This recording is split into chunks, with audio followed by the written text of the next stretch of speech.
YSRCP spokes person Nagarjuna Yadav ఇప్పుడు ఈ పేరు సోషల్ మీడియా అంతా కూడా మారంరుగుతుంది. ఈ ఒక్కరోజే కాదు, నిత్యం ఆయన వార్తల్లో ఉంటారు. ఎందుకంటే కూటమిని ఏదో ఒకటి అనందే ఆయన నిద్రపోరు. ఇది నేను ఇస్తున్న స్టేట్మెంట్ కాదు. ఒక్కసారి ఆయన పేరు కొట్టి చూస్తే కనుక సోషల్ మీడియాలో ఇవే థంబ్నెయిల్స్ వస్తాయి. వైసీపీ అంటే టీడీపీ వాళ్ళు అనుకుంటారంట, ఎందుకురా బాబు వైఎస్ఆర్సీపీతో పెట్టుకున్నాము అని భయపడిపోతూ వణికిపోతూ ఉంటారు. ఇది రాసి పెట్టుకోండి. ఘర్షణలు రేకెత్తిచ్చే స్టేట్మెంట్స్ ఇవ్వడం అనేది ఈయన నుండి చూడొచ్చు. మరి ఈ రోజు ఎందుకు ఈ ఇష్యూ బయట తీసుకొచ్చాము అంటే, తెల్లవారుజామున ఒక హోటల్కి వెళ్ళి వాళ్ళ మీద దౌర్జన్యం చేసి వాళ్ళని కొట్టిన తీరు ఈరోజు చర్చనీయాంశంగా మారింది. అంటే వైసీపీ వాళ్ళు అంటారు, మేము అధికారంలోకి వచ్చిన తర్వాత రప్పా రప్పా నరుకుతాము అంటుంటే, రాకముందే ఈ స్పోక్స్ పర్సన్ నరికి చూపిస్తున్నారు. మరి దీన్ని ఎలా చూడాలి? అసలు ఎక్కడ ఈ సంఘటన జరిగింది, ఏం జరిగింది? గతంలో ఈ నాగార్జున యాదవ్ మీద ఇలాంటి ఘటనలు ఏమైనా చోటు చేసుకున్నాయా? ఎలాంటి ప్రవర్తన ఉండేది? ఈ వీడియోలో ఇవన్నీ తెలుసుకుందాం. Welcome to think Andhra. నేను మీ ప్రియాంకారావు.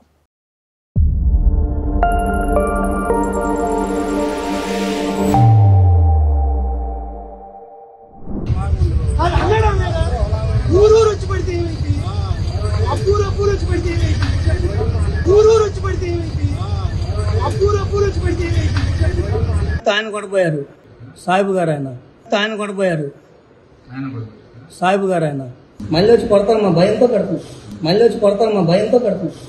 సో ఇప్పుడు మనతో మాట్లాడడానికి మాణిక్ గారు ఉన్నారు, ఆయనతో మాట్లాడదాం. నమస్తే సార్. నమస్తే సార్.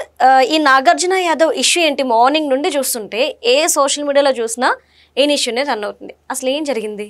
ఈ నాగార్జున యాదవ్ వివాదాలకి కేర్ ఆఫ్ అడ్రస్ అని చెప్పొచ్చు. ఓకే, మీరు అన్నట్టుగా స్పోక్స్ పర్సన్గా ఉండి డిబేట్లో కూడా అసలు వ్యక్తిగత జీవితాల్లోకి వెళ్ళి ఎవరైతే ప్రత్యర్థులు ఉంటారో వ్యక్తిగత జీవితాల్లోకి వెళ్ళి వాళ్ళని అంటే నోరు మూయించే ప్రయత్నం చేస్తూ ఉంటాడు, రచ్చ చేస్తూ ఉంటాడు. దానికి తోడు ఆయన వాయిస్ కూడా ఒక రకమైన వాయిస్. అది దాన్ని నేను క్రిటిసైజ్ చేయడం నాకు ఇష్టం లేదు, ఎందుకంటే ఆయన వాయిస్ డిఫరెంట్గా ఉంటుంది మామూలుగా. సరే, ఆయన పర్సనల్గా పోయాడని చెప్పేసి మనం కూడా వెళ్ళలేం కదా. వాస్తవానికి ఈయన ఇది కొత్త కాదు, ఈ రచ్చ చేయడం అనేది గతంలో కూడా చేశాడు. ఫస్ట్ అసలు ఏం జరిగింది అనేది మీకు నేను వివరించే ప్రయత్నం చేస్తాను. ఫస్ట్లో సత్తెనపల్లి కాన్స్టిట్యున్సీ అండి, సత్తెనపల్లి ఏరియా అయింది అక్కడ ప్రాపర్ అనమాట. అయితే అసలు ఈ రోజు జరిగిన అంశం ఏంటంటే, సత్తెనపల్లిలో మార్నింగ్ ఒక హోటల్కి వెళ్ళాడు ఆయన. గుడ్ మార్నింగ్ అనే హోటల్కి వెళ్ళాడు. ఆ హోటల్లో సర్వ్ చేయడం, టిఫిన్ సర్వ్ చేయడం లేట్ అయిందంట. లేట్ అయితే నాకు లేట్ చేస్తారా, నేను ఎవరిని, రప్పారప్పాలో నేను ప్రయారిటీ కలిగిన వ్యక్తిని, రప్పారప్ప బ్యాచ్ నేను అని నాగార్జున యాదవ్ అక్కడ యజమాని మీద దాడి చేశాడు. ఆ యజమాని పేరు శేఖర్. శేఖర్ మీద దాడి చేశాడు. ఒక ఇద్దరు ముగ్గురు అక్కడ ఉన్నటువంటి స్టాఫ్ ఉంటారుగా, ముగ్గురు పైన దాడి చేశాడు. అక్కడ దాడి చేస్తే ఎంత బీభత్స వాతావరణం క్రియేట్ చేశాడంటే, అక్కడ స్టాఫ్ని కొట్టినప్పుడు ఒక వార్నింగ్ కూడా ఇచ్చాడు. రే, నేను తలుసుకుంటే ఊర్లు కదిలి వస్తాయి, ఊరు మొత్తం మీ హోటల్ మీద పడితే ఎలా ఉంటుంది అంటే, ఇట్లా ఓడిపోతేనే ఇంత అహంకారం, ఇంత బలుపు ప్రదర్శిస్తున్నాడంటే అసలు ఇతని వెనకాల ఎవరున్నారనేది మనం అర్థం చేసుకోవాలి. అంటే నాకు చిన్న డౌట్ వచ్చింది సార్ మీరు చెప్తుంటే. అంటే ఫుడ్ లేట్గా ఇచ్చినందుకు ఈయన గొడవ పెట్టుకుంటే ఈ హోటల్లో ఉన్న వాళ్ళని చంపడానికో లేదంటే ఇంకేదో చేయడానికి ఊర్లు కదిలొస్తాయంటే, వైఎస్ఆర్సీపీ పార్టీ ఎందుకు పెట్టుకున్నారు ఇలాగా అనవసరమైన గొడవలు పెట్టుకొని అవి ఇతరులని చంపడానికి వీటికి పెట్టుకున్నారా, లేదంటే దేనికి పెట్టుకున్నారు? ప్రజల కోసం? అయ్యో, మీరు గతంలో రీసెంట్ కూడా జగన్మోహన్ రెడ్డి గారు రప్ప ఏంటండి ఇట్లా మీరు అంటాం కరెక్ట్ కదండి, మంచిదే, రప్ప సినిమా డైలాగ్ మంచిదే, రప్ప అని బెదిరించడం అనేది జగన్మోహన్ రెడ్డి గారి ప్రోత్సాహం. స్పెసిఫిక్ గా ఇలాంటి వ్యక్తులకు కొన్ని బిస్కెట్లు వేసి కొంత చిల్లర ఎరేసి ఇలాంటి అరాచకాలకు, అంటే జగన్మోహన్ రెడ్డి గారు పార్టీ నేచర్ ఏంటి, ఆయన యొక్క శాడిజం ఎలా ఉంటది, రౌడీజం ఎలా ఉంటది, అరాచకం ఎలా ఉంటది అనేది చూపించే ప్రయత్నం చేస్తున్నాడు. అయితే ఓడిపోతేనే ఇలా ఉంటే రేపు ఒకవేళ గెలిస్తే ప్రజలు కూడా ఆలోచించాలి. అంటే జగన్మోహన్ రెడ్డి గారు ఇంకేమైనా పదవి ఇస్తానంటున్నారా? ఇంతలా రెచ్చిపోతున్నారు? ఏమి ఇవ్వడు. వాస్తవానికి కులాలను రెచ్చగొడతా ఉంటాడు. ఇప్పుడు ఈ అనిల్ కుమార్ కూడా ఉన్నాడు కదా. అవును సార్. అఫిడవిట్ లో అనిల్ కుమార్ అనే ఉంటది, యాదవ్ అని ఉండదు. ఆయన అఫిడవిట్ ని స్టడీ చేశా. అంటే కావాలని ఆ యాదవ్ చేర్చడానికి కారణం ఎవరంటే జగన్మోహన్ రెడ్డి యాదవ్ అని పెట్టు. ఎందుకు యాదవ్ అని పెట్టాలంటే ఓట్ల కోసం. అంటే వాస్తవానికి 90% టీడీపీకి ఫేవర్ అండి బీసీలు. అందులో బీసీలో ప్రధానమైనటువంటి వర్గం యాదవులు. ఆ యాదవుల్ని చీల్చాలి, వర్గ విభేదాలు తీసుకురావాలని ఇలాంటి వాళ్ళకి వైసీపీ జమానాలో ట్రైనింగ్ ఇచ్చారు. అంటే మీరు ఎంత వల్గర్గా రెచ్చిపోతే మీకు అలాంటి మంచి పదవులు ఉంటాయి, మీకు డబ్బులు ఉంటాయి, మీరు విలాసాలు చేయొచ్చు అని. ఒకప్పుడు ఈయన కాకా హోటల్లో అంటే బండి మీద ఛాయ్ తాగి బిల్లు కూడా చెల్లించలేని పరిస్థితి అంట. బిల్లు ఇవ్వకుండా అడిగితే ఇస్తపోరా అని చెప్పేసి అక్కడ దౌర్జన్యం చేసేవాడంట. అలాంటి వ్యక్తి ఈ రోజు స్టార్ హోటల్కి వెళ్ళి 500 రూపాయలు పెట్టి ఆయన టిఫిన్ చేస్తాడు, 200 రూపాయలు పెట్టి కాఫీ టీ తాగుతాడు. అంటే చూడండి ఒక్కసారిగా జగన్మోహన్ రెడ్డి గారు ఆ రేంజ్ మార్చి కొంత డబ్బులు అంటే అట్లని వీళ్ళకి 1000 కోట్లు దోచిపెట్టాడు. జగన్మోహన్ రెడ్డి గారు తనకు సంబంధించిన తన వర్గంలో కొంతమంది రెడ్లకి, అందరు రెడ్లు కాదండి, కొంతమంది రెడ్లకి ఇతను మనం లెక్కర్ స్కామ్ చూసాం. 1000 కోట్లు ఎవరికి దోచిపెట్టాడు? అందులో ఎవరున్నారు? ముఖ్యంగా రాజకేశి రెడ్డి ఇలాంటి వాళ్ళు అందరూ ఉంటారు కదా, ధనుంజయ రెడ్డి, భాస్కర్ రెడ్డి, మిథున్ రెడ్డి. సో వీళ్ళందరూ కూడా ఆయన వర్గం రెడ్లు. వాళ్ళకి దోచిపెడతాడు కానీ వీళ్ళకి బీసీలను చిన్న చూపు చూస్తూనే పైకి మిమ్మల్ని లేదు మేము చేస్తున్నాం, గొప్పలను చేస్తాం అని చెప్పేసి ఇతను చేస్తా ఉంటాడు. సో అనిల్ కుమార్ యాదవ్ కూడా ఇంకా ఫ్యూచర్ లో ఇతనికి రాజకీయ భవిష్యత్తు లేకుండా చేసేసాడు. ఎందుకంటే నోటి దూల అంత ఎక్కువ ఉంటది. ఎందుకంటే అసెంబ్లీలు సాక్షాత్ దేవాలయం లాంటి అసెంబ్లీలో కూడా ఎంత దారుణంగా మాట్లాడే మనం చూసాం. సో ఈ క్యాండిడేట్ అయినటువంటి నాగార్జున యాదవ్ కూడా అక్కిస్కి వాయిస్ తోటి అంటే ఆయన ఎలా ఉంటుందంటే కదా, నేను తలుచుకుంటే మాత్రం బాగోదు అంటే ఇట్లా వస్తుంది, నా సంగతి తెలుసా మీకు అంటే ఇట్లా అంటే క్రిటిసైజ్ చేయడం కాదు కానీ ఆయన వాయిస్ తీరులా ఉంటుంది అనమాట. సో ఆ విధంగా మాట్లాడి చాలా అభాస్పాలు కూడా అయ్యాడు. కొంతమంది మహాసేన్ రాజేష్ లాంటి వాళ్ళు కూడా ఏమన్నారంటే ఈయన్ని నాగార్జున అని పిలవరు, నాగార్జునమ్మ అంటారు. ఎందుకంటే అతను కూడా బాగా రెచ్చగొట్టి తిట్టాడు. మరి అతను కూడా దళితుడే కదా, మరి ఎందుకు తిట్టాలి? సో ఈ నాగార్జున యాదవ్ చేసిన అరాచకాలు అన్ని ఇన్ని కాదనమాట. గతంలో ఒక హోటల్కి వెళ్ళారండి, ఒక స్టార్ హోటల్కి వెళ్ళాడు, మేబీ హైదరాబాద్ అనుకుంటా. హైదరాబాద్ లో స్టార్ హోటల్కి వెళ్ళి ఒక టీడీపీ వ్యక్తి నువ్వు అంటే అక్కడ పక్కనే ఉన్నాడు మాట్లాడుతున్నాడు, నువ్వెందుకు బాగా విమర్శిస్తావు టీడీపీని అన్నెసెసరీగా మాట్లాడుతావు అంటే ఇతను ఏదో కొట్టేసినట్టు వెర్రి కేకలు పెట్టి ఏంట్రా అని గందరగోళంగా చాలా రచ్చరచ్చ చేశాడు అనమాట. మామూలు రచ్చ చేయలేదు. అది అంటే ఎర్రి కేకలు ఎందుకు పెడతారు? ఏం జరగకపోయినా గానీ జరిగింది అని క్రియేట్ చేయడంలో వైసీపీ జమానాలో సజ్జల్ లాంటి వాళ్ళ డైరెక్షన్ లో ఇట్లాగా పేటర్ అయిపోతా ఉంటారు. వాస్తవంగా ఇతను గతంలో స్టార్ హోటల్ చేసినటువంటి అరాచకం మనందరం కూడా గతంలో చూసాం. అయితే ముఖ్యంగా జగన్మోహన్ రెడ్డి కులాలను బాగా వాడతారండి. మీరు ఇప్పుడు యాదవ్ కులంలో నాగార్జున యాదవ్, ఈయన అనిల్ కుమార్ యాదవ్. అయితే వీళ్ళు వాస్తవంగా ఆ తోకలు ఒరిజినల్ వాళ్ళ సర్టిఫికేట్ లో ఉండవు, యాదవ్ అని పేరు ఉండదు. కావాలని తగిలించింది ఎవరయ్యా అంటే జగన్మోహన్ రెడ్డి. మరి కులాలకి ప్రయారిటీ ఇస్తున్నాడా? విభజించు పాలించని కులాలని ఎంతగా వాడుతాడో నేను మీకు ఒక ఎగ్జాంపుల్ కూడా చెప్తాను. ఉదాహరణకి యాదవ్ కమ్యూనిటీ లాగానే కాపు కమ్యూనిటీ కూడా చాలా బలమైన కమ్యూనిటీ మన ఏపీలో కదా. అయితే అందులో ముఖ్యంగా పేర్ని నాని తీసుకుంటే కనుక ఆయన మాటలు ఎలా ఉంటాయి, ఆయన బూతులు ఎలా ఉంటాయి, ఆయన అహంకారం అరాచకం ఎలా ఉంటుందో మనందరం చూసాం. సరే కాపు కులం మీద ఇష్టం ఉంటే పేరు నానికి పెద్దపేట వేసాడు, మంత్రి ఇచ్చాడు కదా. మరి డిప్యూటీ సీఎం పవన్ కళ్యాణ్ గారిది ఏ కులం? కాపు కులమే కదా. మరి ఆయన్ని ఆయన ఇంట్లో బిడ్డల్ని పవన్ కళ్యాణ్ గారిని ఎంత నీచాతి నీచంగా ఎంత దారుణంగా తిట్టించాడో మనం చూడలేదా? తిట్టొచ్చు అలాగా. పవన్ కళ్యాణ్ గారు ఒక రకంగా వంగవీటి గారి తర్వాత పవన్ కళ్యాణ్ గారు రాష్ట్రంలోనే బాగా ఫాలోయింగ్ ఉన్న వ్యక్తి, ఆయన గొప్ప రాజకీయ నాయకుడు. అలాంటి వ్యక్తిని ఈ పేరు నానితో చాలా మంది అంటారు తుర్రిపొల నానిగాడు అన్నెసెసరీగా మా నాయకుడిని జనసేన వీర మహిళలు కావచ్చు, జనసేన నాయకులు కావచ్చు పేరు నానిని విచ్చలవిడిగా తిడతా ఉంటారు. మరి అతను కాపు నాయకుడే కదా. మరి తోటి కాపు నాయకుడు అయినటువంటి డిప్యూటీ సీఎం ప్రజెంట్ మరి ఆయన ఎలా తిడతాడు? అలాగే కాపుల నుంచి అట్లా ఇప్పుడు ఎస్సీలను తీసుకుందామండి. నందిగం సురేష్ ఎంత రచ్చ చేశాడు. నందిగం సురేష్ జగన్మోహన్ రెడ్డి ఉస్కో అంటే చాలు దళితుడై ఉండి కూడా రాజధాని రైతుల మీద SC ST అట్రాసిటీ కేసు పెడితే కనీసం నోరు విప్పలేదు. ఒక ఎంపీ ఇచ్చాడని చెప్పేసి అంటే కులాల మధ్య విచ్ఛిన్నం చేసేసి కులాల మధ్య కుంపట్లు పెట్టి ల్యాండ్ టైటిలింగ్ యాక్ట్ లాంటిది లేకపోతే ప్రొహిబిటెడ్ ల్యాండ్ ఏదైతే ఆ డీకే పట్టాలు ఇచ్చిన ల్యాండ్ ఉంటుందో అంటే దళితులకు మాత్రమే గవర్నమెంట్ ఇచ్చేది, దాన్ని కూడా ఇతరులకి తన రెడ్డి సామాజిక వర్గానికి తన వ్యక్తులు అని చెప్పా కదా వాళ్ళకి దోచిపెట్టినటువంటి దౌర్భాగ్యం జగన్మోహన్ రెడ్డి గారు మనం చూస్తున్నాం. ఇప్పుడు అది కూడా బయటకు వచ్చింది.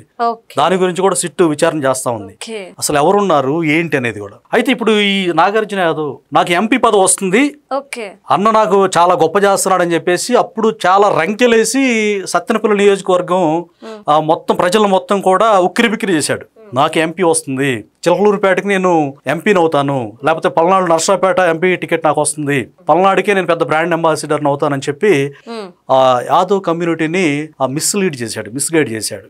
సో ఇతను చివరికి ఇవ్వలేదు, స్పోక్స్ పర్సన్ తో సరిపెట్టారు. అరే నువ్వు కేవలం పేటీఎం మాత్రమే, నీకు ఎంపీ లాంటి పదవి నేను ఇవ్వనని చెప్పేసి ఇతనికి ఇవ్వలేదు. మరంటే ఇప్పుడు యాదవ్ కులానికి అన్యాయం చేసినట్టే కదా సార్. మామూలు అన్యాయం కాదు. ఇప్పుడు జగన్మోహన్ రెడ్డి కక్ష ఎందుకు అనుకుంటున్నారు? జగన్మోహన్ రెడ్డి కక్ష ఎందుకనంటే ఇప్పుడు టీడీపీకి అంటే బీసీల పార్టీ టీడీపీ అంటారు. అవును సార్. సో ఆ టీడీపీలో బీసీలని వర్గ విభేదాలు సృష్టించి ఆ పార్టీని డ్యామేజ్ చేసే ప్రయత్నం చేశాడు. చివరికి ఏమైంది? పవన్ కళ్యాణ్ గారు కలిసి జగన్మోహన్ రెడ్డి యొక్క వ్యక్తిత్వాన్ని అర్థం చేసుకొని చివరికి వాళ్ళు కూటమిగా ఏర్పడి చిత్తుగా చివరికి 11 సీట్లకు పరిమితం చేశారు. సొంత ప్రాంతమైన రాయలసీమలో కూడా డక్అవుట్ అయ్యాడు జగన్మోహన్ రెడ్డి గారు. ఇటు కోనసీమ కావచ్చు, ఏ ప్రాంతం తీసుకున్నా స్టేట్ వైడ్ గా 11 సీట్లు అంటే ఎంత దారుణం ఆలోచించాలి. సో ఇంకా కొంతమంది నేతల్ని ఇందాక మనం చెప్పుకున్నాం, ఎస్సీలో బోరుగడ్డ అనిల్ కూడా బాగుపడాడు. బోరుగడ్డ అనిల్ ఎంత నీచంగా పవన్ కళ్యాణ్ గారిని తిట్టాడు. అలాగే ఈ జగన్మోహన్ రెడ్డి అసలు దళితుల మీదనే ఎస్సీ ఎస్టీ అట్రాసిటీ కేసు పెట్టాడని చెప్పుకున్నాం కదా. మడకశిర నియోజకవర్గం ఎంఎస్ రాజు గారు ఎమ్మెల్యే, ఆయన ఎమ్మెల్యే అనంతపురం డిస్టిక్ మడకశిరలో ఆయన ఎమ్మెల్యేగా పోటీ చేస్తే ఆయన మీద ఎస్సీ ఎస్టీ అట్రాసిటీ కేసు పెట్టారు జగన్మోహన్ రెడ్డి. మరి పెట్టే వాళ్ళకి బుద్ధి బుర్ర ఉంటుందో లేదో నాకు తెలియదు. అంటే జగన్మోహన్ రెడ్డి గారు కులాల మధ్య చిచ్చు పెట్టి రాజకీయం చేయాలనుకుంటున్నారు ఒక ఎత్తు. ఈ విధంగా విచ్చలవిడిగా మనుషుల్ని రోడ్ల మీద కుదిలేసి అనవసరమైన గొడవలు రాదంతాలు తీసుకొచ్చి అంటే రాష్ట్రంలో అల్లర్లు సృష్టించడం వల్ల ఈయనకి లబ్ధి కోరేది ఏముంది? ఎందుకు ఈ విధమైన ధోరణి ప్రదర్శిస్తున్నారు జగన్మోహన్ రెడ్డి గారు? రైట్, మంచి ప్రశ్న అడిగారండి. జగన్మోహన్ రెడ్డి గారు కులాల మధ్య కుంపట్లు ఎందుకు, ఈ ఐక్యతను చెడగొట్టడం దేనికేనంటే, ఇప్పుడు ఒక పిడికిలు బిగించాలంటే 5 ఏళ్ళు కావాలండి. 5 ఏళ్లలో ఇప్పుడు సింగిల్ ఫింగర్ కున్న స్ట్రెంత్ అంతా 5 ఏళ్ళకున్న స్ట్రెంత్ అంతా మనకు తెలుసు కదా. సో ఇట్లా తన కమ్యూనిటీ సెలెక్టెడ్ పర్సన్స్ మాత్రమే ఆంధ్ర రాష్ట్రాన్ని ఏలాలి. వాళ్ళ ఇంటర్నల్ మీటింగ్స్ లో కూడా జగన్మోహన్ రెడ్డి మనం మాత్రమే రూల్ చేయాలి, మనం మాత్రమే ఏదైనా చేయాలి, ఎస్సీ ఎస్టీ బీసీలని అసలు రాజ్యాధికారం చేయడానికి వీల్లేదు, వాళ్ళని మనం చెప్పు చేతల్లో ఉంచుకోవాలి అని అంటే, అదే ఇంటర్నల్ మీటింగ్ లో ఒక అతను మరికి వాళ్ళకి అసలు రిజర్వ్డ్ సీట్లు ఉన్నాయి, రిజర్వ్ లేకుండా ఉంటే ఇంకా బాగుండేది అన్నారంట. రిజర్వ్డ్ ఉంటే ఏంట్రా, మన డామినేషన్ ముందు మనకి ల్యాండ్ అంతా కూడా మన పేరున ఉంటది, వాళ్ళు మనం చెప్పినట్టుగా మన సర్వెంట్స్ లాగా నేను తయారు చేస్తాగా, ఆ కులాల్లో యూనిటీ లేకుండా నేను చేస్తాగా. అంటే యూనిటీని ఎందుకు చల్లా చెదురు చేస్తున్నాడో, యూనిటీ లేకుండా ఎందుకని ఆయన కంకణం కట్టుకున్నాడంటే, వాళ్ళ మధ్య యూనిటీ ఉంటే ఈయన దుర్మార్గం దోపిడీ సాగదు. ఇప్పుడు ఒక ఎస్సీలు తీసుకుందామనండి. ఎస్సీల్లో మాస్క్ అడిగిన నేరానికి డాక్టర్ సుధాకర్ గారిని పెడరెక్కల విరిచి, ఒక డాక్టర్ ఎంతో కష్టపడి చదువుకుంటే దళిత సామాజిక వర్గంలో ఆయన ఎంత బీభత్సంగా చేసి ఆయన చావుకు గురయ్యారో మనకు తెలుసు. ఒక్కడు మాట్లాడాడా? మాట్లాడలేదు. ఆయనకి పిచ్చివాడని ముద్రేసి ఆయనకి మెంటల్ సర్టిఫికేట్ ఇప్పించే ప్రయత్నం చేశాడు జగన్మోహన్ రెడ్డి. మరి అదే దళితుల్లో ఐక్యత ఉంటే, నిజంగా దళితులారా ఆలోచించండి, ఎస్సీ ఎస్టీలను ఎంత దారుణంగా నీచంగా జగన్మోహన్ రెడ్డి చూస్తున్నాడు. ఈ దళితుల్లో ఐక్యత ఉంటే డాక్టర్ సుధాకర్ మరణం జరిగినప్పుడు మరొక మరణం జరిగేదా? సుబ్రహ్మణ్యం డ్రైవర్, అనంతబాబు డ్రైవర్ సుబ్రహ్మణ్యం మరణం జరిగినప్పుడు, డోర్ డెలివరీ చేసినప్పుడు దళితుల ఐక్యతే ఉంటే అంత పెట్టరేకపోయేవాడా? అలాగే చాలా మందిని ఈ విధంగా చంపుకుంటూ దళితుల్ని మారణకాండ చేసి, ఇప్పుడు హోమ్ మినిస్టర్, గతంలో ప్రతిపక్ష పార్టీలో ఉన్న ప్రస్తుత హోమ్ మినిస్టర్ గారు వంగలపూడి అనిత గారిని కూడా ఎస్సీ ఎస్టీ అట్రాసిటీ కేసు పెట్టారండి. అలాగే మడకశిర ఎమ్మెల్యే ఎంఎస్ రాజు గారి మీద పెట్టారు. అంటే దళితుల పైన వాళ్ళ రక్షణ కోసం చట్టాల్లో ఉంటే, చట్టాలు చేస్తే వాళ్ళ మీదనే ఆ కేసు పెట్టి భయపెట్టి మళ్ళా అమరావతి రైతుల మీద కూడా అట్రాసిటీ కేసు పెట్టారు దళితుల మీద. మరి ఇలాంటి దుర్మార్గమైన ఆలోచన కలిగినటువంటి జగన్మోహన్ రెడ్డి గారి యొక్క వైఖరి, ఆయన శైలి ఏ విధంగా మనం అర్థం చేసుకోవాలి? చాలా మందిని ఉస్కో అంటూ రేపి ఇటు బీసీ సామాజిక వర్గంలో కుంపట్లు తెస్తున్నాడు. బీసీలు ఇప్పుడు ఈ ఇద్దరు వల్ల ఇప్పుడు ఇతను చేసిన దుర్మార్గానికి ఇప్పుడు ఆల్రెడీ కేసు అయిందండి ఇతను కొట్టి గందరగోళం చేసినందుకు. ఒక వ్యక్తిత్వాన్ని బట్టి శిక్షలు ఉంటాయి, చట్టం ముందుకెళ్ళాలి. కానీ ఇదిగో ఇప్పుడు ఇతను అరెస్ట్ చేశారనుకోండి, ఇతను లేకపోతే పనిష్మెంట్ ఇచ్చారనుకోండి, జగన్మోహన్ రెడ్డి ఏం గేమ్ ఆడుతాడు తెలుసా పొలిటికల్ గా? అదిగో యాదవ్ అని పెట్టాడు కదా, యాదవ్ కులాన్ని కించపరిచిన చంద్రబాబు, యాదవ్ కులాన్ని జైలుకి తీసుకెళ్లిన డిప్యూటీ సీఎం పవన్ కళ్యాణ్ అని ఈ విధంగా పోర్ట్రేట్ చేశారు అని చెప్పేసి కులాల మధ్య చిచ్చు పెట్టడానికి దీన్ని ఆయుధంగా వాడుకుంటారు. అంటే అంటే నేను అబ్జర్వ్ చేశాను సార్, వాళ్ళు అరెస్ట్ అయ్యేది వాళ్ళు చేసిన తప్పిదాల వల్ల, సొంతంగా వాళ్ళే కొని తెచ్చుకుంటారు సమస్యల్ని. కానీ డైవర్ట్ చేసేసి కులాల మీద, లేదంటే ఇదిగో మీకోసం మాట్లాడుతున్నారు కాబట్టి చంద్రబాబు నాయుడు ఇలా అక్రమ కేసులు పెట్టారు. దీని ఇంకా ప్రజలు నమ్మే స్థాయిలో ఉన్నారు అనుకుంటున్నారు. ఏం జరిగింది అనేది ప్రజలందరూ చూసారు కదా, ఇంకా నమ్ముతారా? అంటే కొంతమంది అతనికి ఏదైతే ఒక రకంగా మనం బాహుబలి సినిమాలో కట్టపని చూస్తామండి, అంటే అట్లా వాళ్ళని బానిసలు చేసుకొని విచక్షణ రహితంగా, అంటే విచక్షణ ఆలోచించకుండా వాళ్ళని, ఇప్పుడు ఈయనకు తెలుసు అంటే బాహుబలిని చంపడం తప్పే అని ఎవరు తెలుసు? కట్టప్పగా తెలుసు. అయినప్పుడు కూడా రాజాజ్ఞ పాటించాలి అన్నటువంటి ఉద్దేశంతో ఒక జగన్మోహన్ రెడ్డి ఒక రాజులాగా, అందుకే ఎప్పుడు మా హయాంలో అంటూ ఉంటాడు. ఏమి హయామో ఈయన హయాం. మరి ఈ హయాంలో చెల్లిని, తల్లిని, కులాలని, మతాలు మరి అన్ని ఇప్పుడు చనిపోయిన తర్వాత ఏం కట్టుకుపోతాం మనం? అదే 6 అడుగుల భూమి, 6 అడుగుల భూమి. కానీ ఇన్ని కోట్లు అంటే బెస్ట్ ఆయన మనస్తత్వం పిల్లికి భిక్షం కూడా పెట్టరు జగన్మోహన్ రెడ్డి అంటారు కదా. అయితే అదే జగన్మోహన్ రెడ్డి వరద బాధితులు వరదల్లో సర్వం కోల్పోయి కనీసం ఆహార పొట్లాలు కూడా పంచకుండా విజయవాడ ఫ్లడ్ వచ్చినప్పుడు ఈయన ₹1 అనౌన్స్ చేసి ₹1 కూడా ఇవ్వకుండా అమ్మో నా డబ్బులు 4 లక్షల కోట్లు నేనే దాచుకోవాలని చెప్పి ఒక పిసినారితనంతో ఒక నీచమైనటువంటి మనస్తత్వం జగన్మోహన్ రెడ్డి ఇలాంటి వ్యక్తులను తయారు చేసి ఈ రోజు వీధి రౌడీలాగా తయారు చేసి నాగార్జున యాదవ్ని బలాదూరుగా నీ వెనక నేనున్నా ఉసుకో అని చెప్పాడు. ఇప్పుడు ఇతను సైలెంట్ అయ్యాడు ప్రస్తుతానికి. సో ఈ నాగార్జున యాదవ్ మీద కఠిన చర్యలు తీసుకొని తోలు తీసి ఉతికి ఆరేస్తే తప్పితే ఇలాంటి వ్యక్తుల్లో ఇప్పుడు చూడండి రప్ప బ్యాచీలు ఊర్లే వస్తాయి రాని తెలుసుకుంటే ఎందుకు వస్తాయి? ఏం ఘనకార్యం చేసావని నాగార్జున యాదవ్ ఏం ఘనకార్యం చేసావని నీకు ఊర్లు రావాలి? మంచి పని చేసావా? లేకపోతే స్వతంత్ర సమరయోధుడివా? నీకెందుకు ఊర్లు తరలి రావాలి? అంటే ఒక హోటల్కి వెళ్ళి నువ్వు వాళ్ళు సర్వీస్ చేయడంలో లేట్ అయితే నువ్వు వచ్చి దారుణం దుర్మార్గం చేస్తావా? నీకు ఒకవేళ అంత ఆకలి తట్టుకోలేకపోతే సర్వీస్ చేసేటప్పుడు ఇప్పుడు మనం రెస్టారెంట్కి వెళ్తామండి, బిర్యానీ లేట్ అయింది లేదా ఏదైనా చాయ్ తీసుకురావడం లేట్ అయింది, అంత మాత్రం చేత హోటల్ మీద దాడి చేస్తావా? ఎందుకు చేస్తాం సార్, ఇంకొంచెం గట్టిగా అడుగుతాం. లేకపోతే మనం ఇంకో రెస్టారెంట్కి వెళ్ళాలి, లేదంటే ఇంటికి వెళ్ళి నువ్వు మీ ఇంట్లో అంత ఎర్లీకి చేస్తే మీ అమ్మో లేకపోతే చెల్లో భార్యో ఎవరో వాళ్ళు వడ్డిస్తే తిని రావాలి. అంతేగాని బజార్ల మీద బలాదూరుగా తిరుగుతూ హోటల్లో ఎవడో నీ హోటల్ కాదు వాళ్ళు ఎవరో బిజినెస్ చేసుకుంటున్నారు, నువ్వు వాళ్ళ మీద నీ ప్రతాపం చూపించి వాళ్ళని మేము వస్తే మీ అంత చూస్తాం అంటే నువ్వు అధికారంలోకి రాకుండానే ఇంత రచ్చ చేస్తే అంటే కేవలం ఇతను కాదండి, ఇతను వెనకాల ఇతరులు నడిపిస్తున్నాడు. ఈయనకి ఎప్పుడు అరాచకాలు కావాలండి, ఎప్పుడు హింస జరగాల. ఏదో సినిమాలో మహేష్ బాబు సినిమా అంట, ఆ సినిమాలో శవాలు ఉంటే అతనికి ఎంతో ఆనందం. స్పైడరా? ఆ స్పైడర్ సినిమాలో విలన్కి శవాలంటే పండగంట, వాళ్ళు దుఃఖించి ఏడుస్తూ ఉంటే అది ఒక శ్రావమైన సంగీతం లాగా ఆయన ఎంజాయ్ చేస్తూ ఉంటాడంట. అట్లా ఈయన ఎప్పుడు కూడా శవాల మీద రాజకీయం చేస్తూ ఉంటాడు. ఇక బాబాయ్ ఇవన్నీ మనకు తెలిసిందే. ఇంత దుర్మార్గంగా ఇలాంటి వ్యక్తులను ప్రోత్సహించడం ఖచ్చితంగా కఠినంగా ఇతను శిక్షించాలి. జగన్మోహన్ రెడ్డి లాంటి వ్యక్తుల్ని మరొక్కసారి అధికారంలో రాకుండా చూసుకోవాల్సిన బాధ్యత ఆంధ్ర రాష్ట్ర ప్రజలదే అనేది నా అభిప్రాయం. Okay right, thank you. So మొత్తం మీద చూసుకుంటే కనుక ఒక్కసారి నాగార్జున యాదవ్ గారు అన్న మాట అంటే సార్ చాలా కరెక్ట్గా చెప్పారు. నువ్వేం చేసావని నీ వెనకతలు 4 ఊర్లు తరలి రావాలి అని చెప్పేసి ఆయన అడుగుతున్నారు. నిజంగానండి మీరు ప్రజల గురించో లేదంటే ప్రజలు పడుతున్న కష్టం గురించో లేదంటే ఇప్పుడు కూటమి ప్రభుత్వం ఏదైనా తప్పిదం చేస్తే దాని మీద మీరు మాట్లాడితే వైఎస్ఆర్సీపీ వాళ్ళంతా కలిసి వచ్చారన్నా లేదా 4 ఊర్లు కలిసి వచ్చాయన్నా ఖచ్చితంగా ఎవరైనా నమ్ముతారు, స్వాగతిస్తారు. కానీ మీ అంతటా మీరు మీ అహంకారానికి పోయి మీరు గొడవ పెట్టుకొని ఎదుటి వ్యక్తిని దాడి చేసి ఇబ్బంది పెట్టి నా వెనక అంతమంది ఉన్నారు వస్తారు అంటే కనుక ఇక్కడ ఎవరు చూస్తూ ఊరుకోరు అనేది ఒక మెసేజ్ ఇస్తున్నాము. ఎందుకంటే ఆల్రెడీ జగన్మోహన్ రెడ్డి గారు ఓటమి పాలై 11 సీట్లకు పరిమితం ఎలా అయ్యారో అదే పరిస్థితి మళ్ళీ తెచ్చుకోకండి. Right, thank you so much. Thank you.